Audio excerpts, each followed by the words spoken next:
Okay, I'm going to run through trying to implement some code for our Gobbler AI. So in this case, I'm using as a starting point the algorithm that we have for Oscar. So what we're going to do is we're going to make a new class, and so the stuff that you see over here, driver, matchmaker, inky, scorekeeper, this is stuff that's going to come with your Gobbler project. It'll be definitely available by Thursday, but probably before then. So what we're effectively going to do is create a copy of Inky, because that is our starting point. We just have to create a new class, and we name it whatever we want. Then this is Inky. This is our least intelligent Gobbler. It always moves north, no matter what. So just to abbreviate some of this process, we're going to just copy all of this, come to Oscar, Control All, and we'll paste it. Now, because we've done that, something suddenly broke. So if we try to compile this, BlueJay is going to have a problem. So something that we have to change is we're no longer class Inky, class Oscar.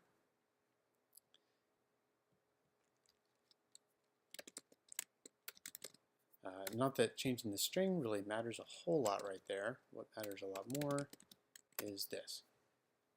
So we had to rename the class so that it's a distinct class. And then because this is the constructor for objects of class Oscar, it needed to have exactly the same name. This is just a string that is going to be used inside the Gobbler game for printing some things out to the screen and saying, hey, Oscar did this or whatever. So if we don't change this and we left it Inky, it might just be confusing if Oscar and Inky were playing a game against one another, because they would both be called Inky. So once we do that, it will now compile. And here we have getMove. So this is the one method that you have to do anything with. So as you can see here, to do, implement an algorithm to make your AI more competitive against other Gobblers. And then the last statement here is return north.code. I'll go into a little more detail in class about exactly what that is, but it would have been equivalent for us to come in here and just say n. That would also compile because both of these things are characters. It's just that the response that we're giving to the system after when getMove gets called on our individual gobblers is a character that represents the direction that your character wants to go. So north being up, south is down, west is left, and east is right. So if we do not return this value, then BlueJay is going to have a problem. So for right now, n's just going to sit there while we figure some other stuff out. So let's come over here and just snag some high-level pseudocode that we kind of come up with earlier.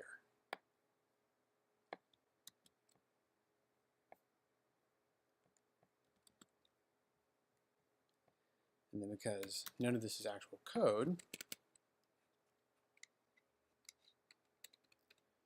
I'm going to write these in as comments.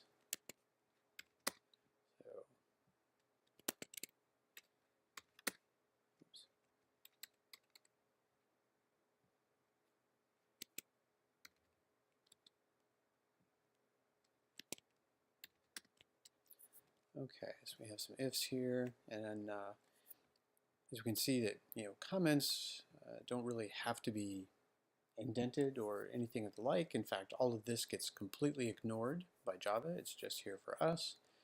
But when we have things like conditions or loops, it's a good idea to indent the chunk below them just so it's a little bit easier to see that, okay, well, if there's a grape, then we're going to figure out, how to get to the grape.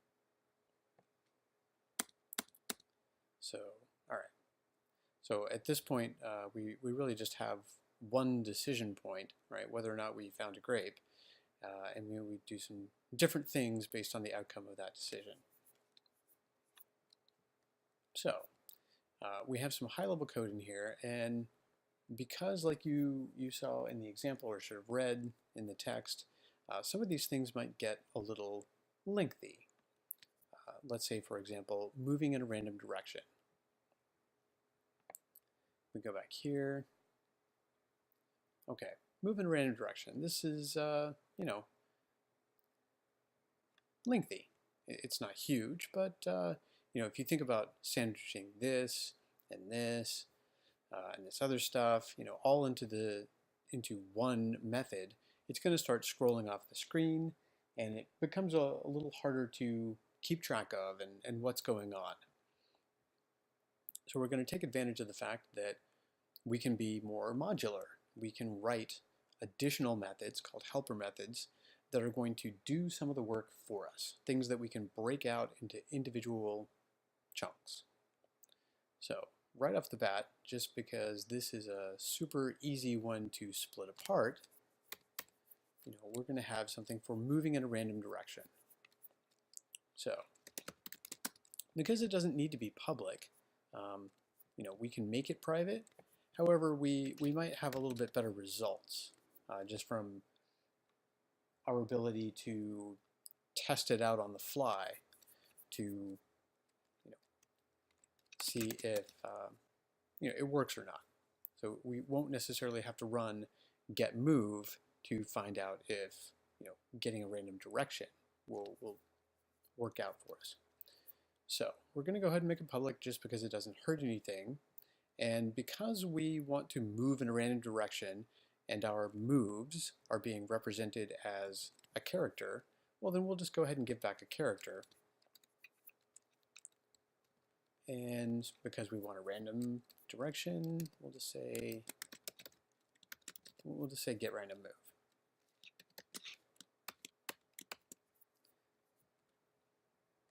And then, just for sanity,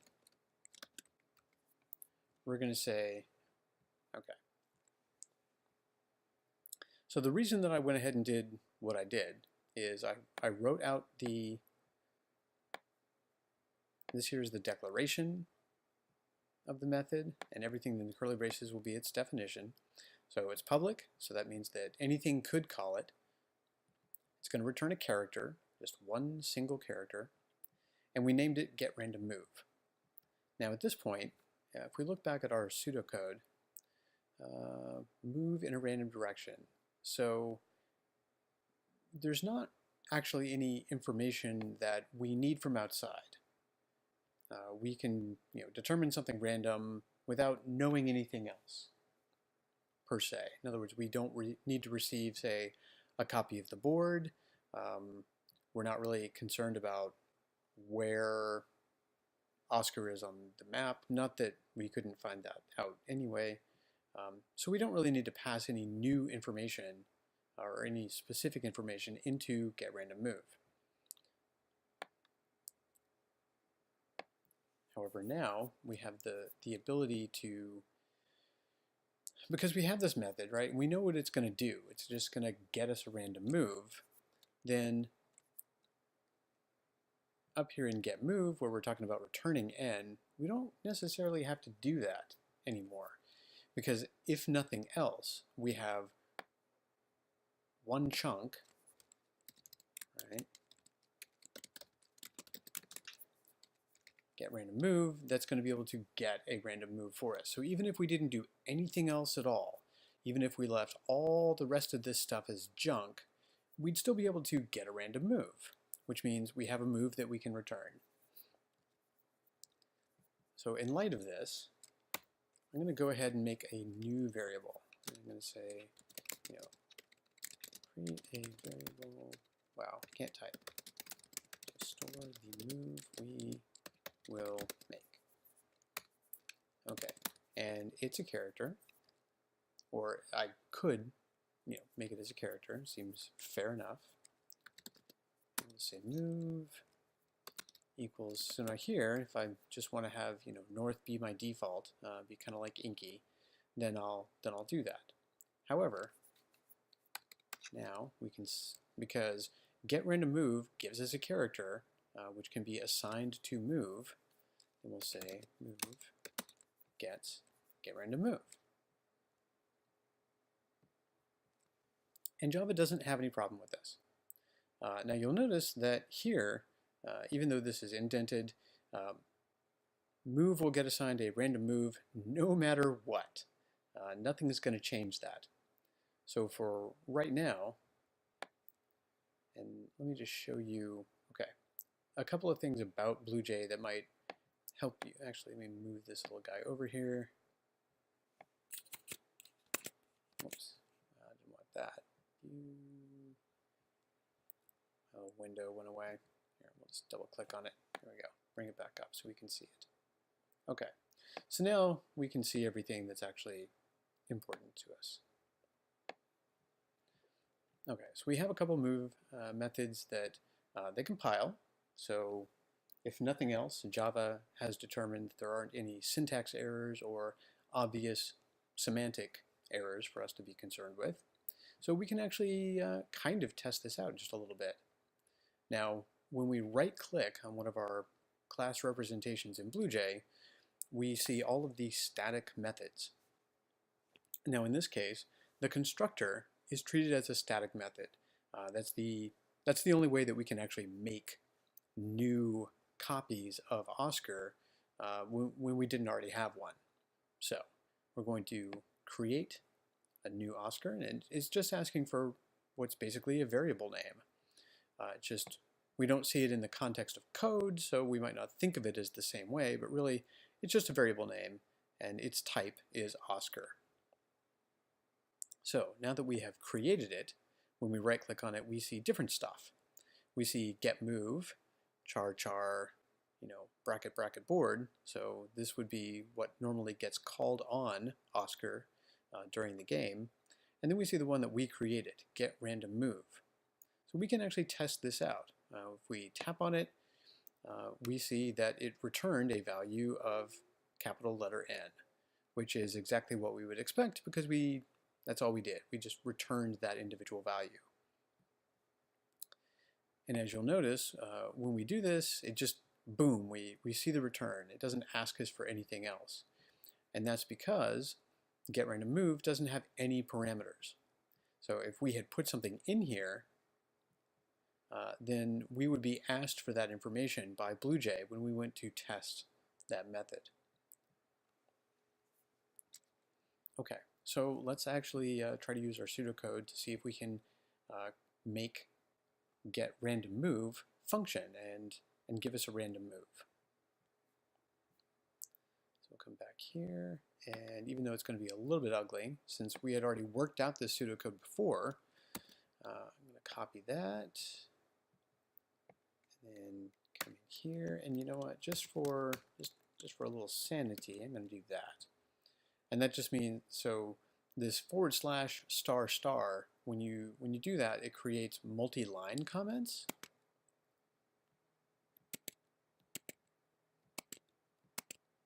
Which just means we don't have to have slashes at every single line. The difference is, we have stars and we can't actually write in between them. So up here, I can sandwich my actual functional code in between these single line comments. Here I can't do that, but this was just a really quick way for me to get everything in here and have it be able to compile. Right, so I compile this and there's no problems because all of this gets ignored. And just now that we can see it. So, and now that stuff is here,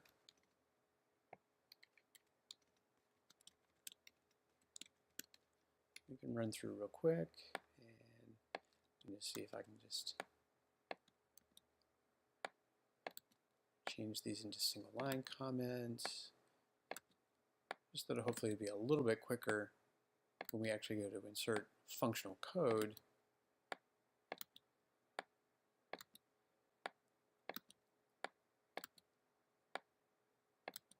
So maybe I saved myself time, maybe I didn't, but at any rate. So same general effect, it's just now we can split these things up. So we'll just kind of start at the top. Maybe that'll work.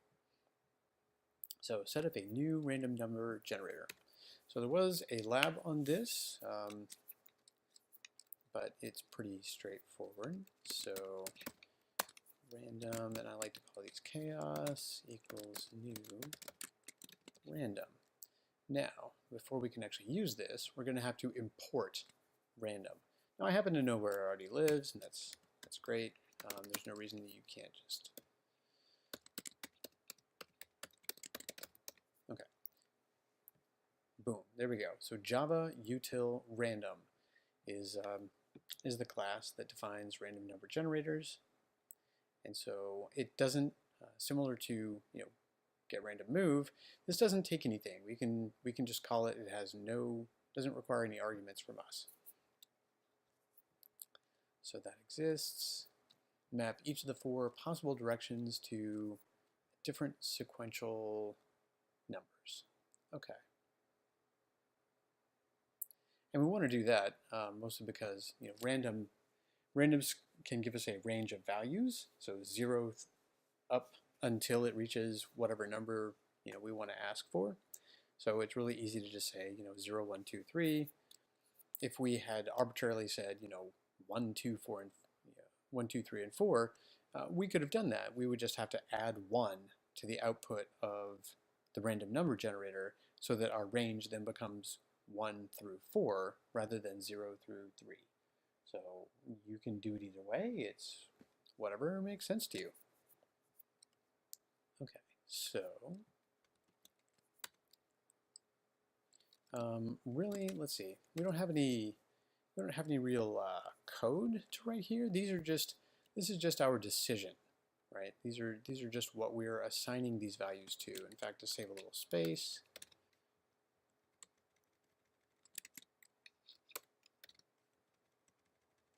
let's do that, because this is just what we're deciding at the time, and it really wouldn't matter if south were 0 and east were 1 and west were 2 and north were 3. It wouldn't matter because we're doing something random anyway.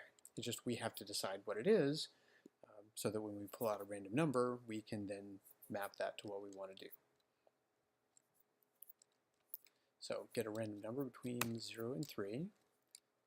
So we're going to have to create a new number. Int, or no, that's fine, direction. We can name it whatever, but that direction's fine. Equals chaos get int.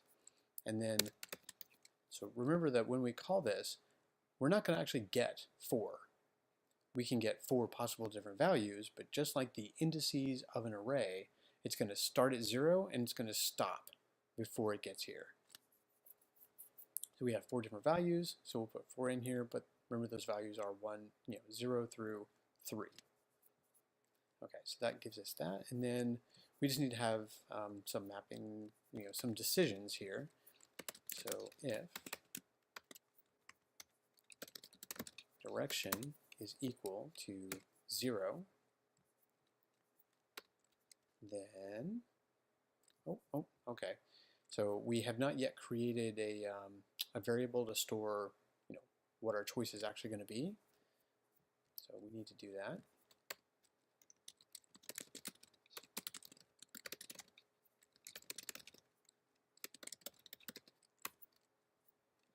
It's going to be a character. I mean, it can be anything, but we'll just go ahead and at least initialize it to a realistic value. And now that we've done this, even if nothing else works, we can just say return move at the bottom. If we don't change that, then it'll only ever return n, regardless of what else we do. Okay, so we have that. Now we can say move equals n. So, whoops. Get it. Maybe next it. There we go. Okay. if you were, in my shoes there, but you didn't yet, you weren't sure what the actual method should have been, you can always look that stuff up on Java Docs. So literally, you could, Google for Java util random, and you would get a page that explains anything and everything that you would want to know about it. Most importantly, like what's that method called?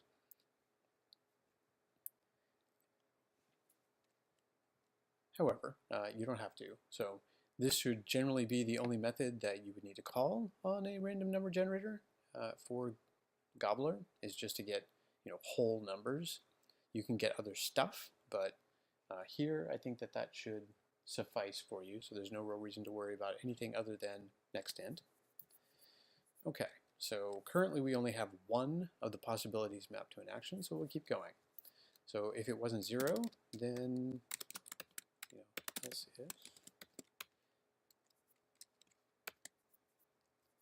and then else if, we know that we're going to have 4, so. And then the last one, we don't really have to say if, because we would have exhausted all the other 3 options before we got there. Direction equals 1. So something that is important to remember whenever you are creating decision trees that are based on some set of outcomes, you want to make sure that you've covered every possibility. So in this case, we have explicitly 4 possibilities: 0, 1, 2, and 3. So in this case, else is catching everything that isn't 0, 1, or 2. If we had gotten a larger range of values, let's say I put in a 6 here, and we could have had 4 and 5 as values, but I didn't give them specific else if conditions, then everything would get lumped together. And 3, 4, and 5 would all result in the same outcome. Which you might could do that if you wanted to. If you preferred that one direction had some weight, like you would tend to choose it more often than you would the other ones, I mean, you could do that. But here we're just going to, they're all going to have equal weight. And then for each one, let's see, south equals east. And then the last one, move equals west. Whoops, let me not forget my semicolons. Okay, so this if statement, right? So it has one if block and then 2 else ifs and 1 else, handles all of this stuff. So now that we've got it, we really don't need to worry too much about that. If we wanted to continue to have a comment in here, we can say set move to char code based on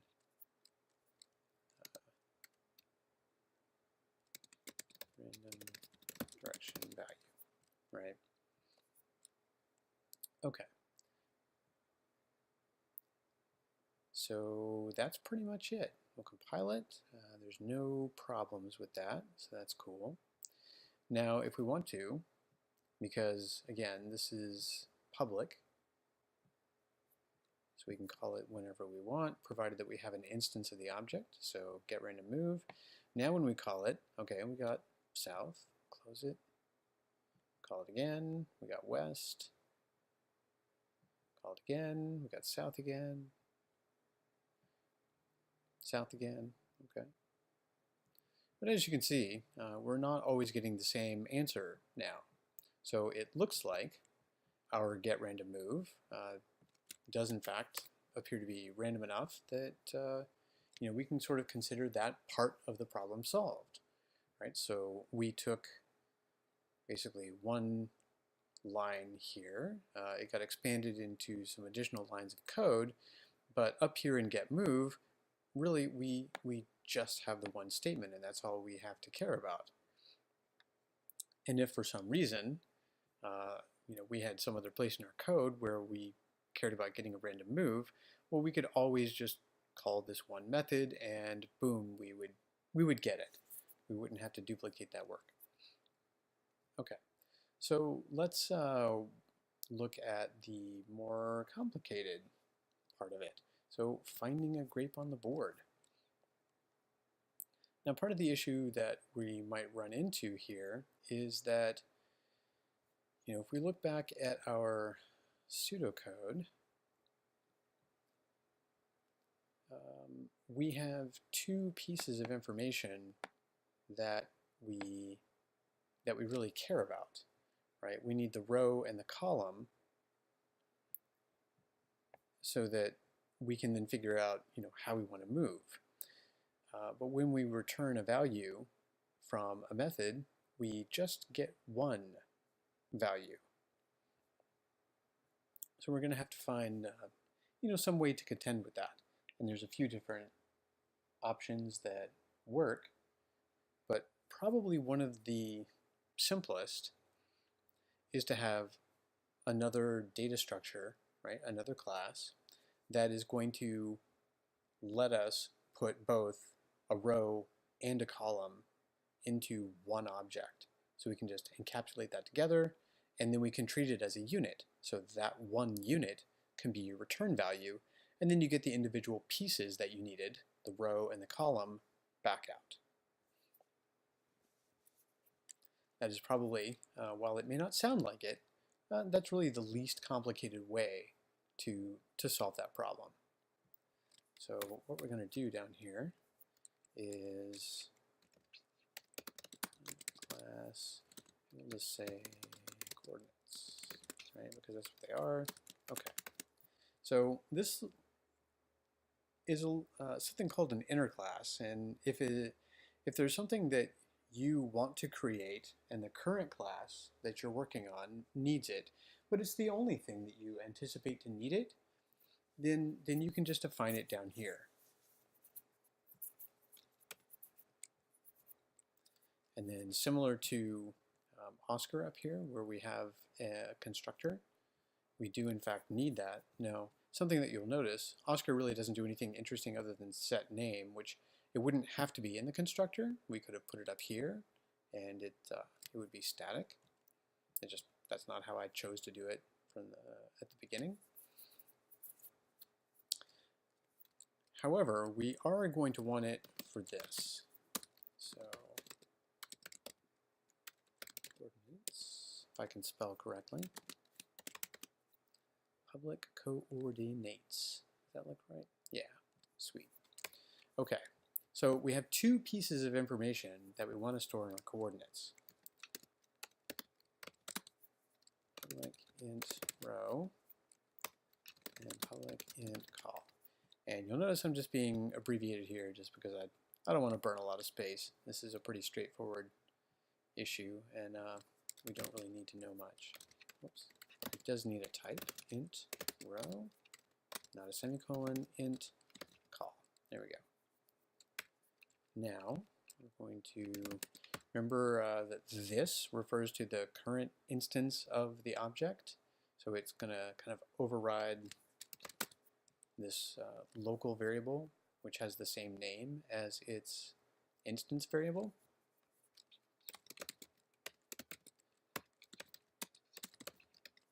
So for those of you that are going into programming or kind of want to understand what I'm doing here a little bit better, so we have the two pieces of information, the row and the column is all we care about.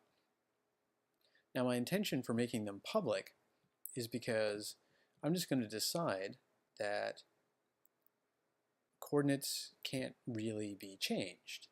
Okay, so once we create a new coordinate by giving it a row and a column, that's it.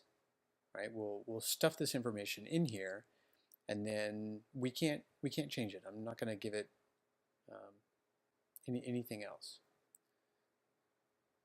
So, and it's also an internal class. We don't have to have as much worry about something else using it. But at any rate, this gives us a quick and dirty. There are some better things that could be done here, but this gives us a real quick and dirty way of creating a new type of object that can hold two pieces of data that we care about. So compile that. So now what we can do is when we want to find a grape on the board, we'll make a new method. Public. Now we're going to return a coordinates. And we're going to say, find grape. Okay. Coordinates. Okay. So similar like we had to do with getRandomMove, where we, when we had a return type, we had to return something so that it would compile properly. We will have to do that. So we're going to have a coordinates, and we'll just give it an abbreviation. Now remember, because this is an object, by default it's going to be null, but I'm just being verbose and just saying I'm going to go ahead and assign it to null. So if I'm glancing at my code, I will know that this thing is actually empty. So it can't be used for anything meaningful. But what it does guarantee that we can do is do that, right? So we have these coordinates, and I can return those coordinates, and that works. Now, if we're going to actually find the grape on the board, then, when we look back over here, iterate over the rows in the board. Okay, well, so if we're going to do that, we need access to the board, don't we? So what we can do then is basically we can just copy that. And so now, when this method gets called from inside of getMove, and we can go ahead and so find a grape on the board, we have find grape, and now we can just pass it as our argument the board that we already have, right? Because nothing's changed about it. We're just passing that reference. Now because we're also going to get back a coordinates, we can say coordinates, and it's for a grape, right? That's the only thing that we're possibly getting out of it. So coordinates grape equals find grape board. We'll try to compile that. See? Okay, no errors. Everything matches up here. So now find grape on the board is, in terms of getMove, this high level view of our processes has been handled with one method call, which currently doesn't do anything useful whatsoever. But again, this high level view of the steps that we're going to go through in solving the problem means that we've taken a larger chunk of work, right? All of this stuff, and this isn't everything that would go in here. We've broken that into one little piece, and now we at least have a skeleton down here for find grape that's gonna do that work for us, right? Maybe we're not even sure exactly how we're gonna do it yet, but it's gonna handle it, right? It's gonna have it. So